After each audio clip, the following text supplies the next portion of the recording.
So my wife likes having remote controlled fans and such. So a few years ago, when it was one of the holidays, probably at Christmas or something, I got a number of these Doit outdoor remote controls from Home Depot. And it was the, not that it matters, but it was the channel BD. So the remote lights up, and this was, so she was having problems with another remote control. And I said, okay, well, great. That one's not working. I'll go get this other one. This was brand new out of the box. I literally just opened it today, and this one didn't work. Wasn't sure why. I said, okay, the remote lights up. Okay, maybe it hasn't been used for a while. I'll check the battery. The battery was 11.8 versus 12 point something for a 12 volt. Okay, great. I switched the battery to a brand new battery that says 12 point something. Lights up. Doesn't work. Okay, fine. I will take it apart and try and figure it out, because maybe it's the receiver unit. It's the receiver unit. This is supposed to be one solder piece. This part, and this phone does not do zoom in, but this part right here that's facing me is supposed to be facing this direction and attached to this other blob. So this blob and this blob are not connected electrically. This is, let's see, which one is it, the power? Yeah. This is where the power comes in.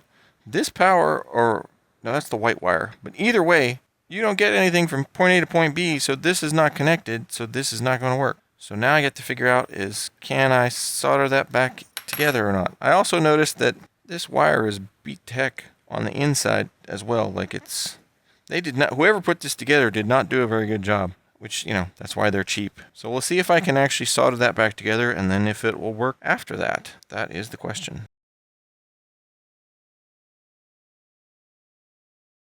Well, it's one piece again. I used the large melt everything tip on my Willer soldering iron, and basically I just, as you saw, I touched it, started to melt, added some more solder, it made a blob, stop, it solidified. So let's see what happens if I plug it in. Does it actually blip again correctly? Alright, no light on the remote. Press the button. No light on the... Nope, that didn't fix it. So there's other issues. Alright, well, that's alright. We solved one problem. If there was one problem, there might be more.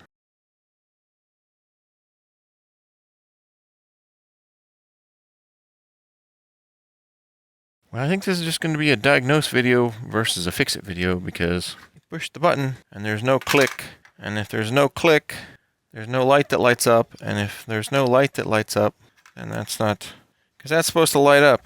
That's not lighting up. So, yeah. Let's get that unplugged before I play around too much and hold it up. The things I found with this mostly was related to here that I could tell for sure, but I'm not sure what else is messed up, because the wires, like even the wires like there, that is pinched. That black wire is pinched very badly. This ground is scratched. These wires are not ideal. So I'm not sure what all they did when they were putting this together, but something wasn't right. So I know that the things that I tried, I noticed that this section was completely disconnected from this section. So I remelted and added solder to add that back together. Then I also noticed, after the first test that didn't work, I noticed that this section to this other section and on the back is where these little electronic parts are, that was also cracked and not connected. So I melted and added solder there. So now this whole blob is one electrical blob as far as I can tell, but it still doesn't turn on. So I'm not sure what kind of hit or accident or whatever would cause this to actually break. Maybe that happened when they were cleaning off the solder and they didn't realize it before it got installed. Maybe something else, I'm not sure, because this wire was 90 degrees from where it was supposed to be. And the only way I can think of that happening is,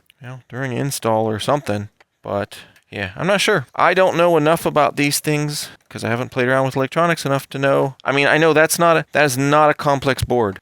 For someone who understands these things and knows what resistors are what and what's supposed to go where, they could probably follow through all this and figure it out no problem. For me, yeah, I don't know. If a solder thing doesn't look connected and it's supposed to be, I can remelt it. I can do basic soldering. I have not played around with this enough to understand the rest. I do know that, based on the colors on the little pieces, that helps indicate what it is for stuff. And yeah, I know the basics, but I don't know enough to fix it. So I know that this was not working. There was cracked solder I tried to fix that. There's some other issue, so I'm not sure. I'm not sure what else it might be. But in any case, something's not working. So brand new in the box. I really should have opened it. So I guess if you buy things like this to put on your shelf, open it up and test it right away, because I could have probably taken it back if I had checked it right away. As it is, it's been years.